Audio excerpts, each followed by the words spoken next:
जय हिंद दोस्तों, बहुत बहुत स्वागत है आपका एक बार फिर से टेक्निकल में। शुरू करते हैं आज के डिफेंस समाचारों को। इंडियन एयरफोर्स ने पंजाब के भटिंडा एयरफोर्स स्टेशन पर Barak 8 medium range surface to air missile यानी कि एमआर सैम को डिप्लॉय किया है और ये 13th यानी कि 13वीं साइट है जहां पर बराक 8 एमआर सैम को डिप्लॉय किया गया। भारत ने हाल ही के वर्षों में चाइना और पाकिस्तान से लगती सीमा के पास बराक 8 को डिप्लॉय करना शुरू किया है ताकि किसी भी तरीके के हवाई खतरों का मुकाबला किया जा सके। और ये जो डिप्लॉयमेंट है वो भारत के पंजाब पर हवाई रक्षा छतरी को मजबूत तो करती है, साथ ही साथ उत्तर पश्चिम में भारत की सैन्य स्थिति को और मजबूत भी करती है। इसके अलावा भारत ने लेह, श्रीनगर, पठानकोट, आदमपुर, मीसामारी, फलौदी, जैसलमेर, उत्तरलाई, जामनगर, भुज, नालिया और बवाना सहित जो प्रमुख स्थान है वहां पर कम से कम 13 यानी कि 13 बराक 8 बैटरियां ऑपरेशनलाइज की हैं। और ये साइटें वो हैं जहां से भारत पाकिस्तान और चाइना दोनों को काउंटर कर सकता है। बराक 8 किसी भी तरीके की हवाई घुसपैठ को खत्म कर सकती है और ये सिस्टम दोस्तों चाइना के जो एडवांस फाइटर जेट्स और मिसाइल हैं उनका भी मुकाबला कर सकती है, जिसमें कि J-20 स्टेल्थ फाइटर जेट और उनका HQ-9 सैम सिस्टम भी शामिल है। बराक 8 को दोस्तों लद्दाख जैसे उच्च ऊंचाई वाले क्षेत्र में भी डिप्लॉय किया गया है, जहां ये रशियन S-400 जैसी जो अन्य डिफेंस सिस्टम है उनका पूरक बनेगा। मतलब साफ है कि भारत ने सुरक्षा के साथ कोई कॉम्प्रोमाइज नहीं किया है और एमआर सैम जिसे भारत और इजराइल दोनों साथ में मिलकर बनाते हैं। बराक 8 एक व्यापक सुरक्षा कवच बनाता है जो कि छोटी, मीडियम और लंबी दूरी के खतरों से निपटने में सक्षम है और ये कम उड़ान भरने वाले ड्रोन्स का भी मुकाबला कर सकती है। डीआरडीओ ने हाल ही में अपने 6.8 × 43 mm असॉल्ट राइफल का प्रोटोटाइप प्रदर्शित किया है। आपको बता दें कि डीआरडीओ ने पुणे में अपने armament research and development establishment जिसे कि ARD कहते हैं उनके द्वारा विकसित 6.8 × 43 mm की असॉल्ट राइफल का पहली झलक दिखाई है।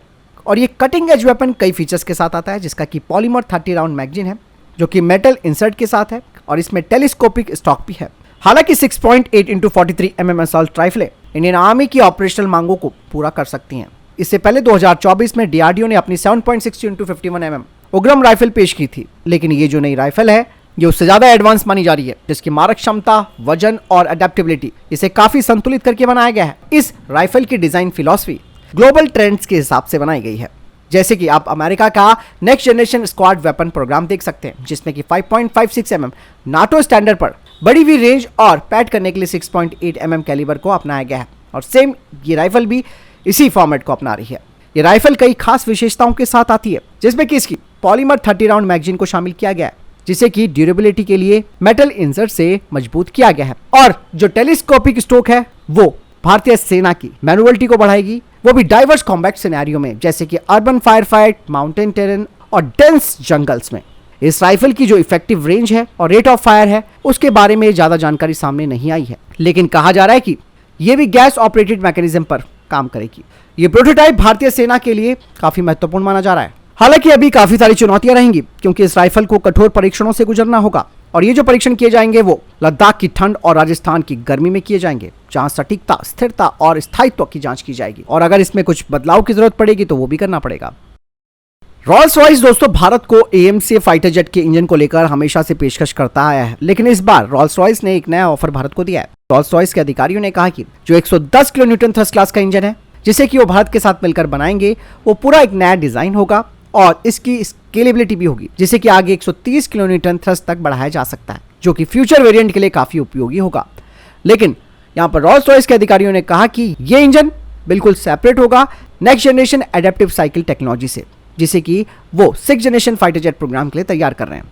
हालांकि उन्होंने कहा कि ये जो इंजन भारत के साथ बनेगा उसमें कई टेक्नोलॉजिकल एडवांसमेंट की जाएंगी ताकि इसे आगे 6th जनरेशन प्लेटफॉर्म पर इस्तेमाल किया जा सके, जैसे कि थर्मल मैनेजमेंट के लिए advance materials, improved fuel efficiency system होगा और इसमें नेक्स्ट जनरेशन का नोजल डिजाइन होगा जो कि इसके इंफ्रारेड सिग्नेचर्स को कम करेगा।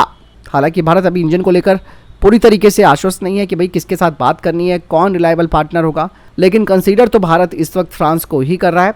चलिए देखते हैं आगे भारत किस पर दाव लगाता है। दोस्तों कुछ खबरें लगातार पिछले दिनों मीडिया में चल रही थी जिसमें बताया गया था कि जापान ने भारत को अपने ग्लोबल कॉम्बैट एयर प्रोग्राम में शामिल करने की बात कही है और साथ ही ये भी कहा गया था कि भारत ने खुद इस चीज के लिए अप्रोच किया है। लेकिन इंडियन एयरफोर्स के अधिकारियों ने अब इस बात पर सफाई दे दी है। उन्होंने कहा कि हमारी कोई जापान के साथ इस ग्लोबल कॉम्बैट एयर प्रोग्राम को लेकर बातचीत नहीं हो रही है।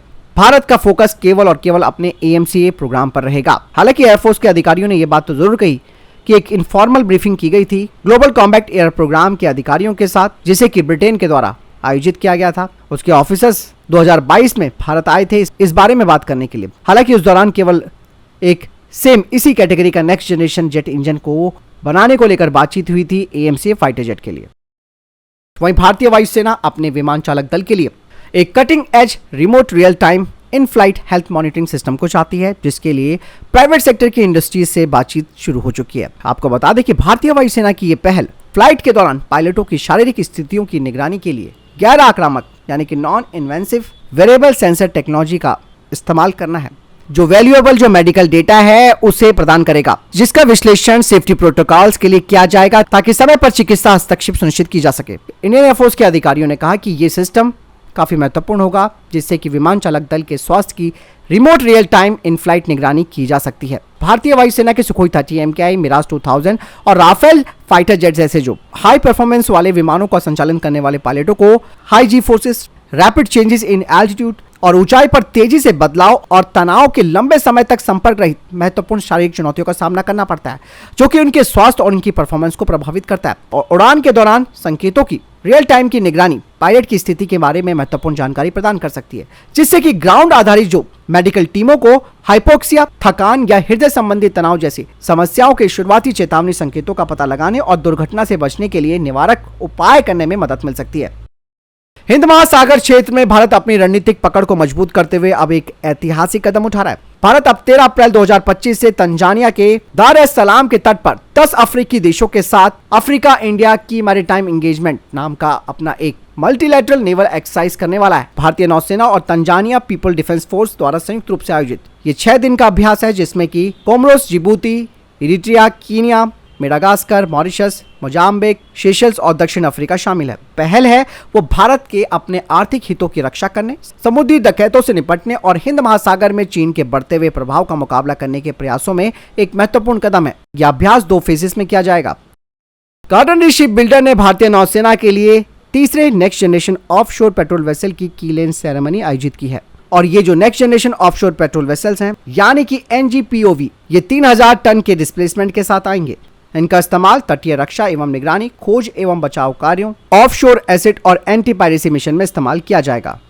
टाइगर ट्राइनफ 2025 के दौरान काकीनाडा समुद्री तट पर अमेरिकी और भारतीय सेना का संयुक्त अभ्यास चल रहा है, जो कि अब अपने समापन की तरफ बढ़ रहा है। इस दौरान आप देख सकते हैं कि महिंद्रा ALSV पर अमेरिकी SF के जवान बैठे हुए हैं। इसके अलावा सोशल मीडिया पर रशिया के SU-57 की नई तस्वीरें देखी जा रही हैं। वहीं LOC पर आतंकियों के साथ लोहा लेते हुए सेना के एक जूनियर कमीशन अधिकारी का बलिदान हो गया, लेकिन उन्होंने आतंकियों की घुसपैठ की कोशिश को नाकाम कर दिया। काफी देर तक गोला पैच। तो फिलहाल ये थे अभी तक के टॉप डिफेंस अपडेट। वीडियो के सामने कोई प्रश्न, जवाब, आपको कोई सवाल है, कमेंट सेक्शन में लिखकर जरूर पूछ सकते हैं। वीडियो को लाइक और शेयर जरूर कीजिएगा। जय हिंद, वंदे मातरम।